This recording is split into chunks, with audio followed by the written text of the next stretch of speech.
नमस्कार दोस्तों, मैं अंशुल जैन आप सभी का अंशुल जैन ऑनलाइन क्लासेस में एक बार फिर से स्वागत करता हूं।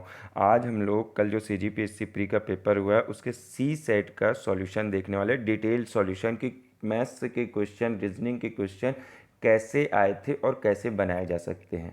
ठीक है, तो उसके बारे में हम लोग पूरा देखेंगे। इसमें आप लोगों को आंसर भी पता चल जाएंगे, साथ ही साथ आप लोगों को क्वेश्चन का सॉल्यूशन पता चल जाएगा, क्योंकि ये आने वाले एग्ज़ाम्स के लिए आपके लिए बहुत ज़्यादा बेनिफिशियल होने वाला है। क्योंकि अगर व्यापम का एग्ज़ाम आता है तो व्यापम में भी मैथ्स आता है और आने वाले एसीएफ के एग्ज़ाम में भी मैथ्स आएगा। तो आपको क्वेश्चन से कैसे डील करनी है, ये बहुत सारी चीज़ें यहाँ पे काम आने वाली हैं। इसलिए आज हम लोग इसका पूरा डिटेल सॉल्यूशन देखेंगे। कल का पेपर थोड़ा हार्ड था, जो मैथ्स के क्वेश्चंस थे वो लेंदी थे, बनाने में दिक्कत हो रहे थे। बनने वाले क्वेश्चन थे लेकिन थोड़े से ट्रिकी थे, तो इसलिए आप लोगों को बहुत ज़्यादा दिक्कत हुई है उसको बनाने में। और पीएससी का ये सबसे हार्डेस्ट लेवल का मैथ्स का क्वेश्चन थे। इसके पहले कभी पीएससी ने इतने हार्ड लेवल के मैथ्स के क्वेश्चन नहीं दिए थे। तो डरने वाली कोई बात नहीं है। आज हम लोग इसका पूरा डिटेल सॉल्यूशन, इसका धागा खोल के रख देंगे, तो आने वाले एग्ज़ाम्स में आप लोग बहुत ज़्यादा क्वेश्चन अटैम्प्ट कर पाएंगे। चलिए आज का लेक्चर स्टार्ट करते हैं और देखते हैं कि हम लोग कैसे इसको सॉल्व कर सकते थे। लेकिन बस 1 मिनट और लूँगा। अगर कोई हमारे टेलीग्राम चैनल से जुड़ना चाहते हैं, जहां आप लोगों को करेंट अफेयर से रिलेटेड चीज़ें मिलती रहती हैं, पीडीएफ्स डालते रहता हूं, तो आप टेलीग्राम चैनल से अगर जुड़ना चाहते हैं तो उसकी लिंक मैंने डिस्क्रिप्शन बॉक्स में आप लोगों को दे दी है। वहां से जाके आप हमारे टेलीग्राम चैनल से जुड़ सकते हैं। साथ ही साथ अगर आप टेलीग्राम में जाके Anshul Jain online classes search करेंगे तो भी आप लोग को हमारा चैनल भी वहाँ पे मिल जाएगा, तो आप लोग डायरेक्टली वहाँ से हमसे जुड़ सकते हैं।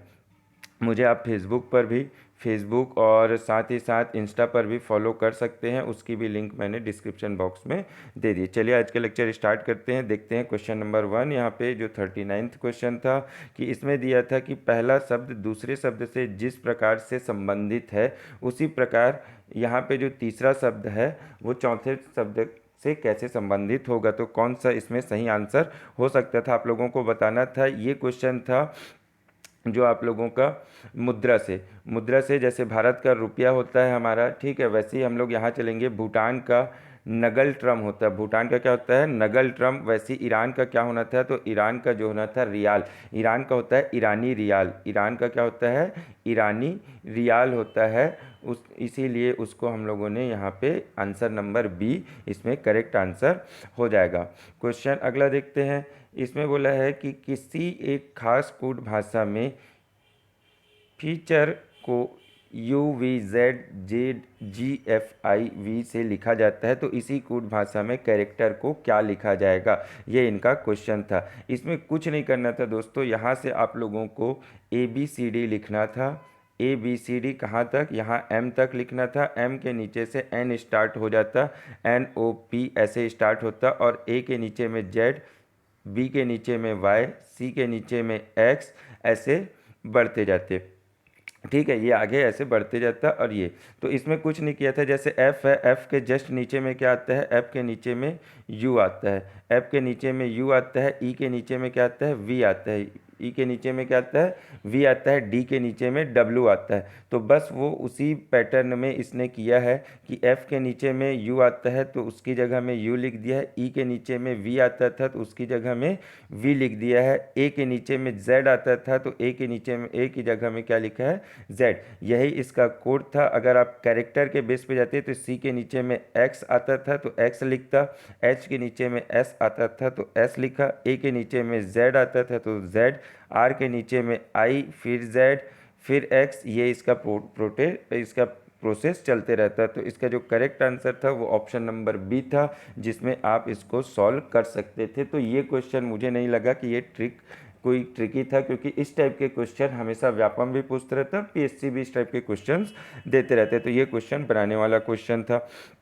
अगला क्वेश्चन फिर से वही था कि पहला दूसरे से जिस प्रकार से संबंधित है, वैसे ही तीसरा चौथे से संबंधित होना चाहिए। तो यहाँ पे एक चीज़ दिया है, 7। 7 का अगर आप क्यूब करेंगे तो 7 का क्यूब हो जाता है 343। 7 का क्यूब कितना होता है, 343। और 343 में अगर आप 7 माइनस कर देंगे तो क्या हो जाएगा, 336 यहाँ पे हो जाएगा। वैसे ही अगर आप 11 का क्यूब देखेंगे तो 11 का क्यूब होता था 1331।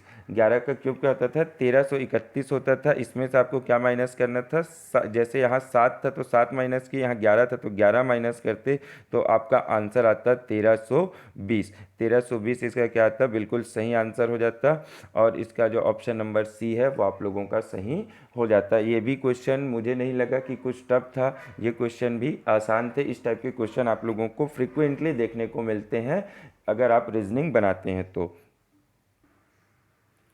हाँ, इस क्वेश्चन में अगले क्वेश्चन देखते हैं। इस क्वेश्चन में मेरे को थोड़ा सा डाउट है क्वेश्चन में। इसके आंसर कुछ लोग बोल रहे हैं पौत्र आना चाहिए, मुझे नहीं लगता कि पौत्र आएगा, लेकिन आप लोग बताइएगा अगर आप लोगों को पता है क्या कि सही में पौत्र आएगा या नहीं आएगा। इस क्वेश्चन को इसलिए मैं छोड़ दिया हूँ, ये डाउटफुल क्वेश्चन है। आगे आगे चलते हैं। अगला क्वेश्चन था ABCDEFGH और I 9 बिंदु दिए हैं। CB से 2 किलोमीटर पूर्व में है, AB से 1 किलोमीटर पूर्व में है। तो इसका मैं आप लोगों को डायरेक्टली डायग्राम बना के बता देता हूँ कि डायग्राम कैसे बनने वाला था। ए यहाँ पे B होता, ऊपर में A होता, ठीक है। B से इधर यहाँ पे C हो जाता, C से नीचे में यहाँ D आता और यहाँ पे H आ जाता, ठीक। इधर पे G आता और ऊपर अगर आप जाते तो F के उसमें रिस्पेक्ट में क्या आता, A आना था, ठीक। यहाँ पे हो गया। और इसके बाद इन दोनों के बीच में ही यहाँ पे I था बोला और यहाँ पे E था। तो आप लोगों को यही बताना था I और E के बीच का डिस्टेंस क्या होना था, इन दोनों के बीच का डिस्टेंस। तो ये जो दोनों है, पहला क्वेश्चन था ये। पहला क्वेश्चन क्या था, ये आप लोग स्क्रीनशॉट ले लीजिए ताकि कोई भी दिक्कत ना हो।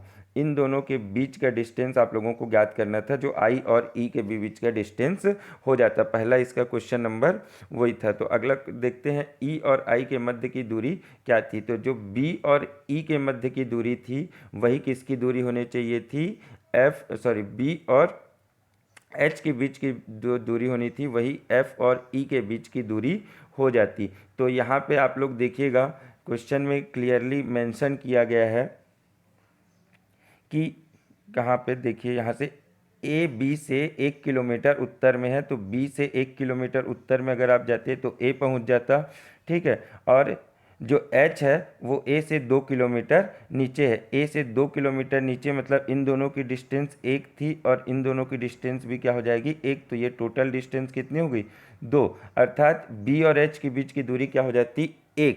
और एक ऑप्शन में नहीं था, इसलिए आपका ऑप्शन नंबर D जो है बिल्कुल करेक्ट हो जाने वाला था, ठीक है। ये क्या हो जाता है, बिल्कुल करेक्ट हो जाता आपका ऑप्शन नंबर D। अगला क्वेश्चन था E और F के बीच की दूरी क्या होगी। E और F के बीच की दूरी क्या होगी, तो मैंने आप लोग को बताया था F यहाँ आता, ठीक है, G यहाँ पे आता और H ये और E यहाँ पर था, ठीक है।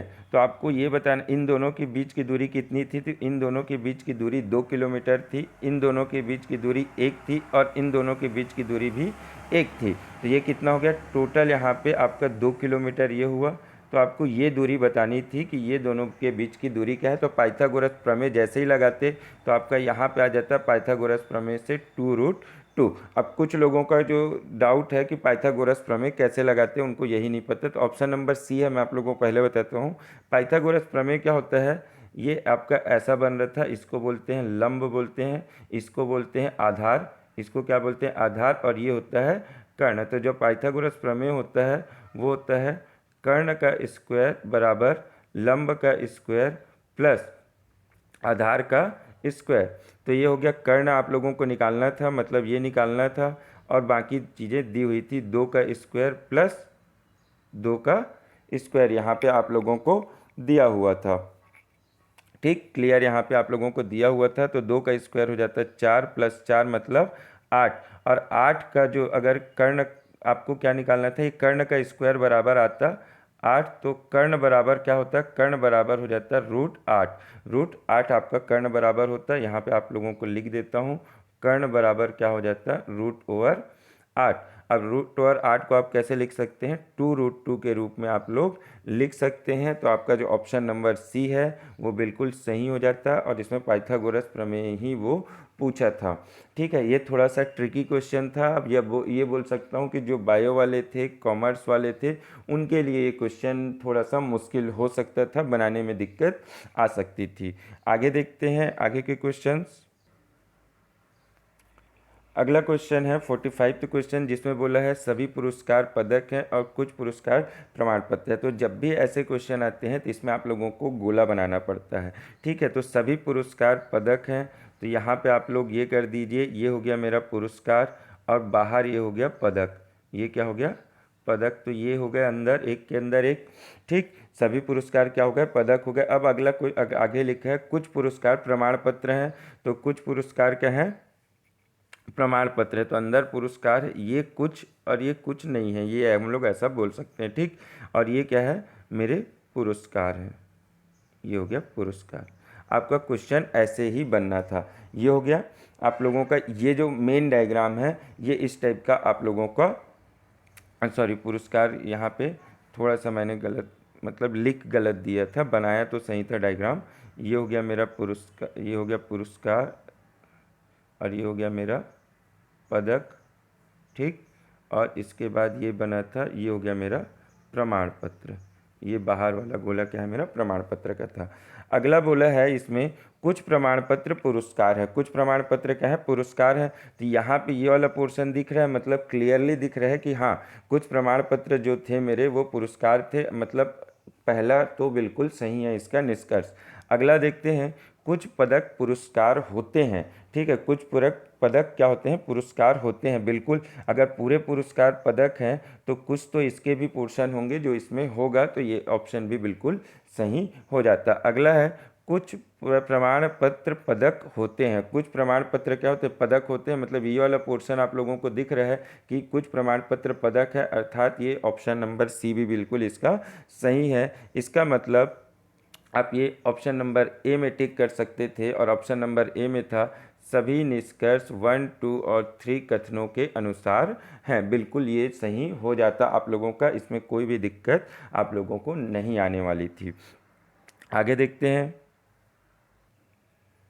अगला क्वेश्चन है, ये भी सेम क्वेश्चन था, सभी कुत्ते शेर होते हैं। तो यहाँ पे एक कुत्ता, ये कुत्ते का हो गया, और यहाँ बाहर जो है वो किसका हो गया? मेरा शेर का हो गया, क्योंकि सभी कुत्ते शेर हैं, ठीक। कोई हाथी शेर नहीं है, तो यहाँ पे आप बना लीजिए हाथी, और ये क्या है? शेर नहीं है, मतलब ये क्या हो गया? मेरा कट गया, यहाँ पे कुछ नहीं इसका रिलेशन होगा। तो क्या बोला है? कोई हाथी कुत्ता नहीं है। तो कुत्ता जब शेर है तो हाथी हो सकता है क्या? नहीं हो सकता, क्लियरली आपको डायग्राम में भी दिख रहा है, तो ये ऑप्शन तो बिल्कुल इसका सही है। आगे मिलता है कोई शेर कुत्ता नहीं है। यहाँ से बोला है शेर और कुत्ता, कोई शेर कुत्ता नहीं है ऐसा बोला गया है, तो क्या ये सही होगा? क्या नहीं। तो ये बिल्कुल आप लोगों को डायग्राम से ही दिख रहा है कि ये क्वेश्चन यहाँ पे ये निष्कर्ष गलत है। अगला बोला है कुछ हाथी कुत्ते होते हैं। हाथी कुत्ता कैसे हो सकता है जब पूरे कुत्ते शेर हैं, और शेर तो हाथी हो ही नहीं सकता। दैट मीन्स ये वाला ऑप्शन भी इसका क्या हो जाता है? डायरेक्टली गलत हो जाता है। मतलब इसमें आप लोग को इस क्वेश्चन का जो आंसर टिक करना था कि सिर्फ एक सही है, जिसमें आप लोगों का ऑप्शन नंबर सी में था, सिर्फ निष्कर्ष एक कथनों के अनुसार है, ठीक है। समझ आ गया होगा, मुझे उम्मीद है कि ये क्वेश्चन आप लोगों को समझ आ गया होगा। अगला क्वेश्चन है ये, इस क्वेश्चन में लोगों को बहुत सारी दिक्कतें आई हैं, जिसमें मैंने मोस्ट ऑफ द लोगों को पूछा, किसी ने इसको पकड़ नहीं पाया है, ठीक है। मैं आप लोगों को बताऊंगा, कोई दिक्कत नहीं है, ठीक है। यहाँ पे लिखा है आर्मी। आर्मी में ए क्या होता है? ए की अगर आप लोग देखें, ए को 1 लिख सकते हो आप, क्योंकि ए से ABCD की शुरुआत होती है। तो अगर आप शुरुआत से वैसा करते जाएंगे, ए को 1, बी को क्या लिखना पड़ता है? 2, सी को 3 लिखना पड़ता है, ठीक। अगर गिनती और ABCD को साथ में लिखेंगे तो ये होगा। तो ए की वैल्यू क्या होती है? 1 होती है। तो 1 को अगर 5 से आप मल्टीप्लाई करेंगे तो कितना आ जाएगा? 5। तो ये जो शुरू में 5 है ये वही है। फिर अगला होता है आर। आर की वैल्यू होती है 18। 18 को अगर आप 5 से मल्टीप्लाई करेंगे तो 18 पंचे क्या हो जाएगा?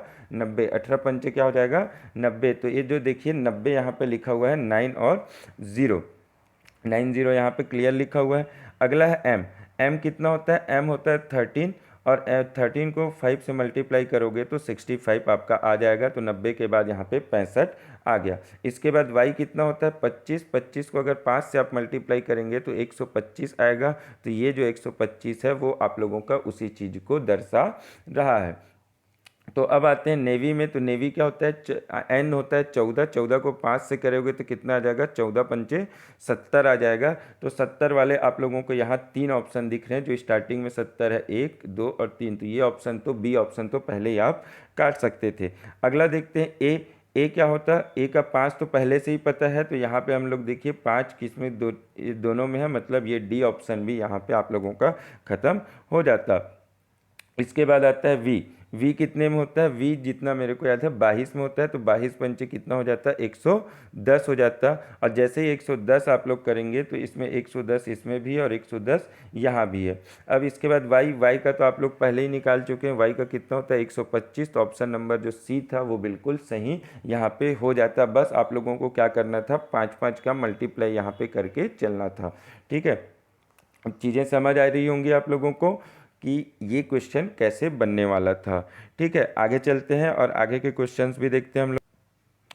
अगला क्वेश्चन दोस्तों मैं अगले वीडियो में कराऊंगा, क्योंकि ये वाला आप लोगों को समझाने में बहुत ज़्यादा टाइम जाएगा, जिससे वीडियो क्या होगा, बहुत लंबा हो जाएगा। और वीडियो लंबा होगा तो मुझे भी पता है आप लोग भी पूरा वीडियो नहीं देख पाते हैं। इसलिए मैं क्या करूँगा, 16-17 मिनट का एक और वीडियो लाऊंगा, जिसमें मैं आप लोगों को ये क्वेश्चन को पूरा करवा दूंगा। ऐसा नहीं है कि ये क्वेश्चन नहीं बना है, कई लोगों को ऐसा लगता है। तो ये देखिए क्वेश्चन बन चुका है, कैसे होगा क्या होगा मैं आप लोगों को इसको नेक्स्ट वीडियो में पूरा क्लियर कर दूंगा। तब तक के लिए थैंक यू। मैंने एक वीडियो एनालिसिस के ऊपर भी लाया है, ठीक है, सीजीपीएससी एग्ज़ाम का एनालिसिस के ऊपर, तो वो वीडियो देख लीजिएगा, जिससे आप लोगों को बहुत सारी चीज़ें क्लियर हो जाएंगी। तो तब तक के लिए थैंक्स गाइज़ कि आप लोगों ने मेरे वीडियो देखा, और ज़्यादा से ज़्यादा लोगों तक शेयर कीजिए, जिससे ज़्यादा से ज़्यादा लोग इस वीडियो को देख पाएँ और अपने डाउट्स क्लियर कर पाएँ। Thank you.